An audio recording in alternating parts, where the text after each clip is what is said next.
Climate change is threatening to push about 130 million people into poverty in the next 10 years. First, let's look at how do we define poverty, and especially here in Kenya, how is our poverty status? Now, according to the Kenya National Bureau of Statistics, they released a report that is called the Kenya Poverty Status, that is of 2022.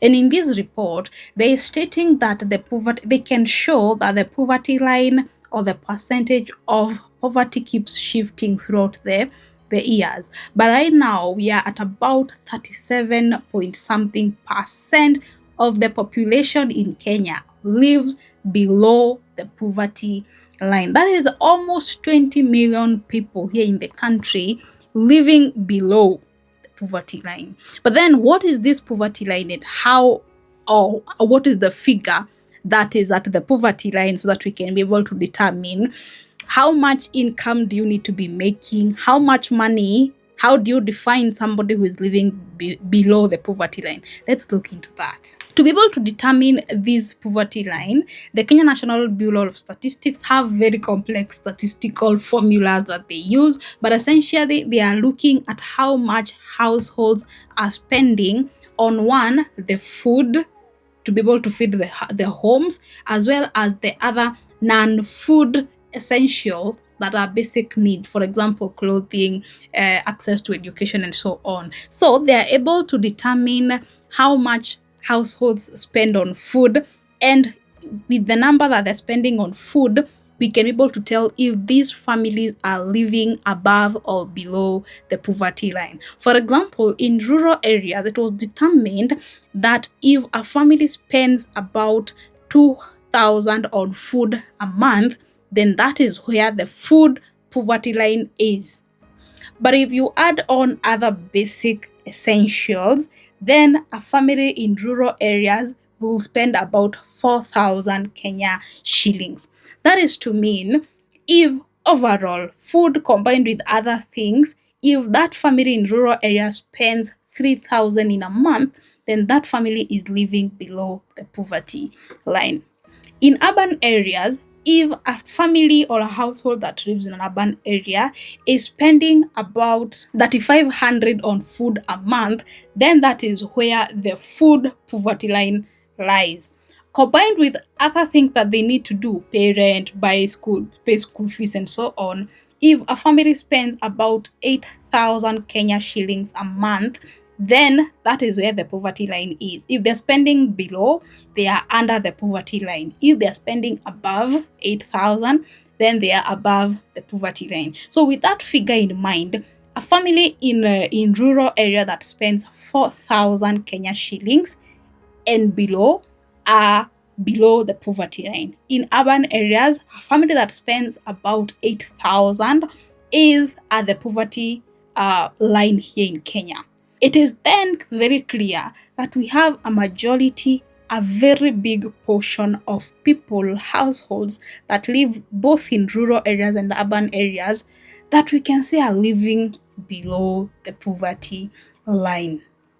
So if we have about 20 million people living below the poverty line, imagine then how much people are at risk of being impacted by these effects of climate change. Noting that climate change is one of the most unfair things that has happened to mankind. Reason being, the poor people who are polluting the least will be mostly the ones who are going to be affected by these impacts and effects. The most vulnerable to climate change are the poor.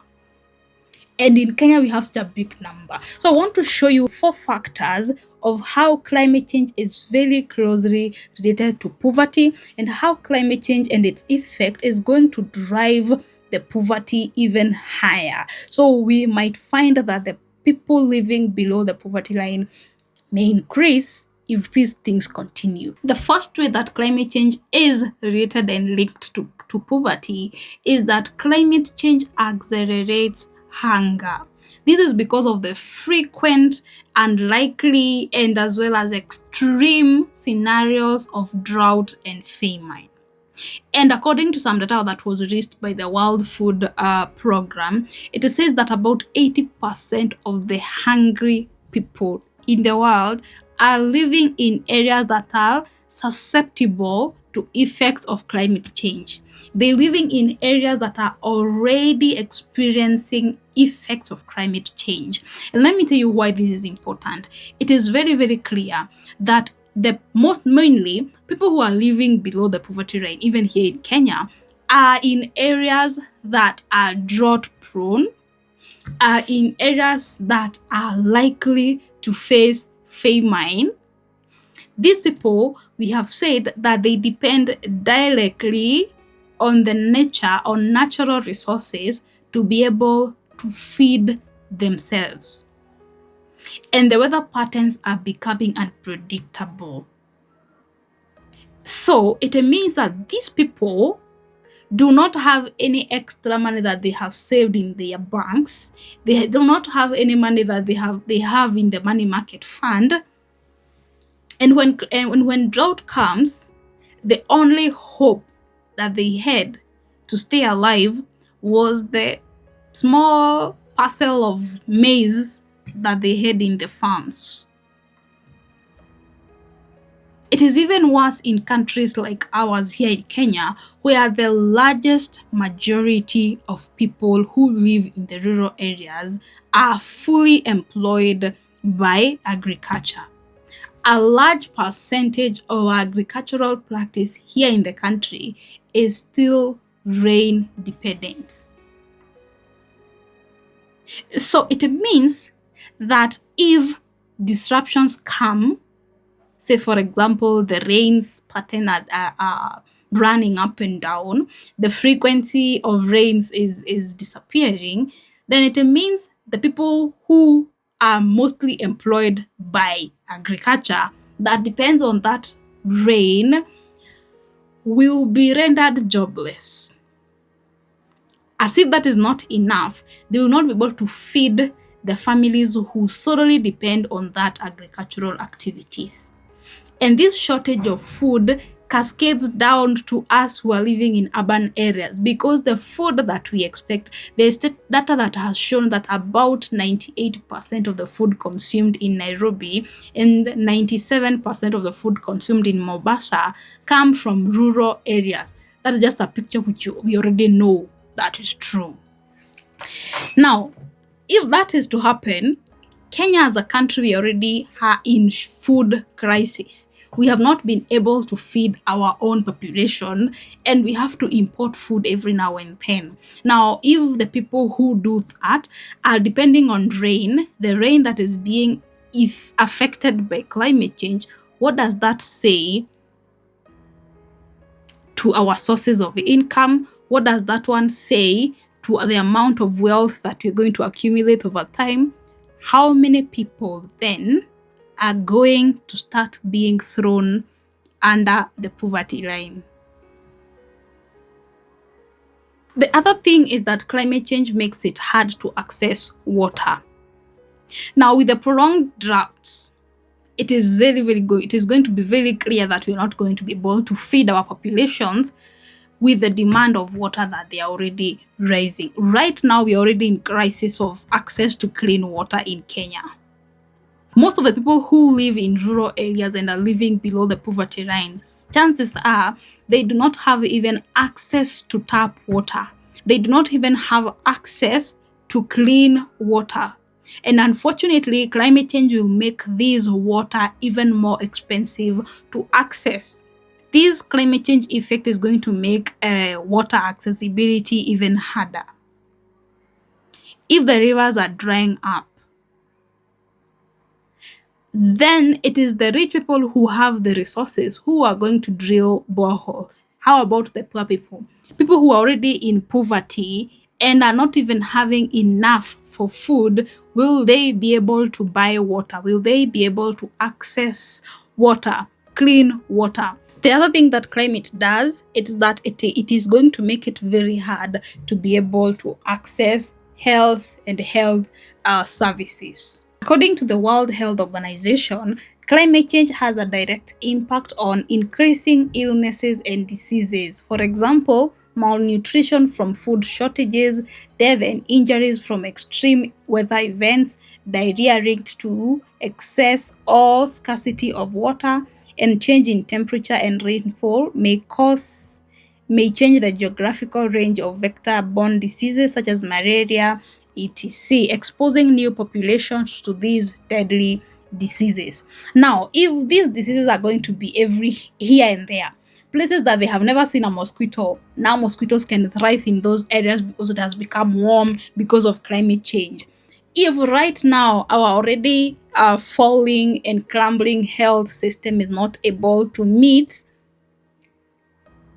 the task it is assigned today, what happens if these impacts are getting accelerated? What happens if every now and then we are having floods? What happens if every now and then we are having droughts and people are getting sick? Or about if every now and then we are having new diseases that are just coming up because now viruses and bacteria now can survive in certain areas that they could not survive? What happens to our health systems? If we are suffering now, what happens if this gets even worse? This will mean that even mostly affected will be the poor people. The rich will get treatment in India, they will fly over to all other good facilities and countries. But what happens to the poor people? What happens to those who cannot afford these expensive treatments? So poverty is going to make it even harder to access the drugs and treatment that we may need with the increasing impacts of climate change. So yes, climate change is going to make it even harder to be able to access health because we may overburden the already burdened systems. We do not have enough drugs, we do not have enough technical staff and so on. And so climate change is not even giving us any hopes in that direction. And finally, climate change is going to make it so hard for us to be able to earn a living. We have already established that most people who are below and living below the poverty line are already depending on nature day to day, every other day. Their activities are mainly agricultural here in Kenya and in the majority of the world. So if climate change is first of all going to affect how our weather is behaving, then it means that their source of income is being impacted directly by climate change. You find that these people are mainly the ones who are doing agriculture. They are the ones who have herds, they are the pastoralists. So climate change impact like prolonged droughts or frequent droughts will wipe out their ability to even carry on agriculture. It will wipe out the animals that they have, and it will make it very hard for them to earn a living in the era of climate change. This will definitely continue to throw them even deeper and deeper and deeper into this bottle or this basket of poverty. According to the International Labour Organization, climate change is a contributing factor for the 152 million children under the age of 18 working around the world. Climate change is also one of the drivers in children marriage as desperate parents look for ways to reduce the number of mouths to feed in their households. About 110 million girls underage are predicted to become new brides by 2030 if this continues. These are just a few ways in which climate change and poverty are linked. And the goal of this video is to show you that actually what is happening is that climate change is going to cause so many more people to live below the poverty line. It is going to throw so many people into poverty. And if you're poor, then you have no power to fight climate change, to even squeeze yourself or shake yourself up. And so I believe with this information, then it is very, very, very important for us to start looking at ways in which we can be able to align our businesses, align our lives, align our finances, our careers, and so on, to ensure that we are getting well adapted to these climate change impacts that are already starting to manifest every other day. You want to make sure that you adapt early enough so that by the time it is here, you are already prepared to deal with this. Otherwise, this climate change and its effects and impacts is going to make so many people to now fall below the poverty line that we already having a large majority living below it. My name is Miriam Mukami, an environmental consultant here in Kenya, and thanks for getting to this point. I will see you in the next one. Make sure to share, subscribe. It really helps with the YouTube algorithm. I'll see you in the next one. But till then, bye-bye.